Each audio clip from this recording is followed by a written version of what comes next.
छगन भुजबळ यांनी एक मोठा दावा केलाय। त्यांनी केलेल्या या दाव्यामुळे राजकीय वर्तुळात मात्र मोठी खळबळ उडाली आहे।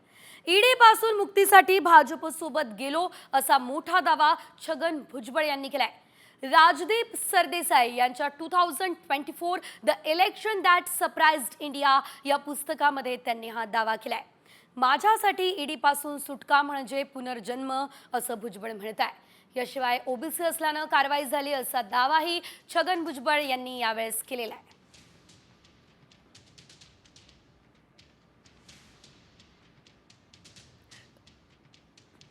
तर छगन भुजबळ यांनी राजदीप सरदेसाई यांच्या पुस्तकात नेमका काय दावा केलाय, काय म्हटलंय, सविस्तर बघूयात ग्राफिक्स मध्ये। ईडी पासून मुक्तीसाठी भाजप सोबत गेलो। ईडी पासून सुटका झाल्याने सर्वांनीच सुटकेचा निश्वास सोडला। माझ्यासाठी ईडी पासून सुटका म्हणजे पुनर्जन्मच होता। मी ओबीसी असल्याने केंद्रीय यंत्रणा माझ्या मागे लागल्या। उच्च जातीचा असतो तर मला असं वागवलं नसतं। भाजप बरोबर हातमिळवणी केल्याशिवाय सुटका नाही ही साऱ्यांचीच भावना होती। पक्षाध्यक्ष शरद पवार यांच्याकडे हा विषय मांडलाही होता। शरद पवार यांना हे सारं समजत होतं, पण ते भाजप बरोबर जाण्यास अनुकूल होते। अजित पवार यांच्या नेतृत्वाखाली पक्षाच्या आमदारांनी भाजप बरोबर हात मिळवणीचा निर्णय घेतला। हा निर्णय पक्षाच्या बहुतांशी नेत्यांना मान्य होता।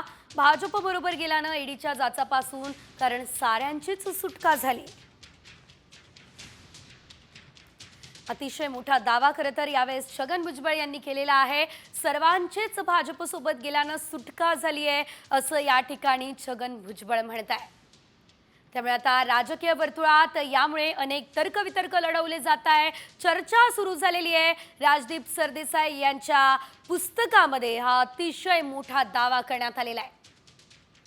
या संदर्भात आपल्यासोबत बातचीत करण्यासाठी भाजपचे अतुल भातखळकर हे फोन लाईन वरून जोडले गेलेले आहेत। अतुलजी, निवडणुकांच्या तोंडावरती हा अतिशय मोठा दावा छगन भुजबळ करताय, काय म्हणणं आहे आपलं या संदर्भात? नाही, मुळामध्ये मला कल्पना नाही कोणी काय दावे केले।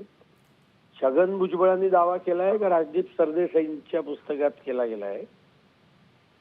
आणि त्यामुळे कोणी काही दावे करू शकेल। आता दावे करण्याचे दिवस आहेत, कारण निवडणुकीचे दिवस म्हणजे एक प्रकारे शिमगा करण्याचाही प्रकार असतो।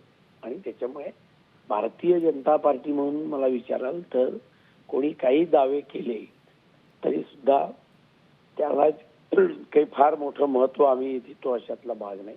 आम्ही आता निवडणुका लढवतो आणि आमचं महायुतीचं सरकार पूर्ण ताकदीने पुन्हा एकदा महाराष्ट्रात निवडून येते।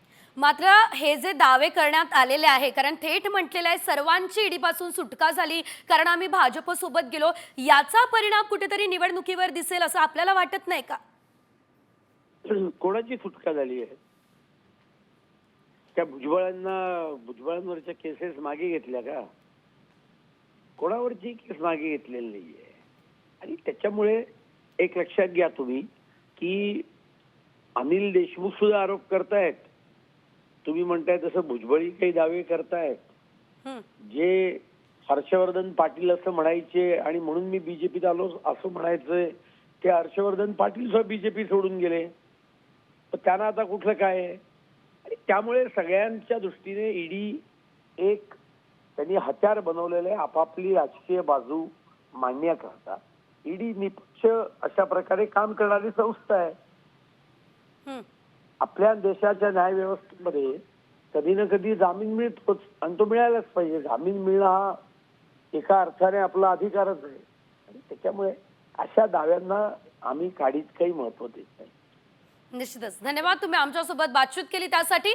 तर आपण बघितलं अशा दाव्यांना आम्ही महत्व देत नाही असं भाजपचे नेते अतुल भातखळकर यांनी म्हटलेलं आहे। मात्र या ठिकाणी छगन भुजबळ यांनी केलेल्या या दाव्यानं राजकीय वर्तुळात मात्र खळबळ उडालेली आहे, कारण राजदीप सरदेसाई यांच्या पुस्तकामध्ये हा दावा करण्यात आलेला आहे आणि ऐन निवडणुकांच्या तोंडावरती हा दावा हे पुस्तक समोर आलंय।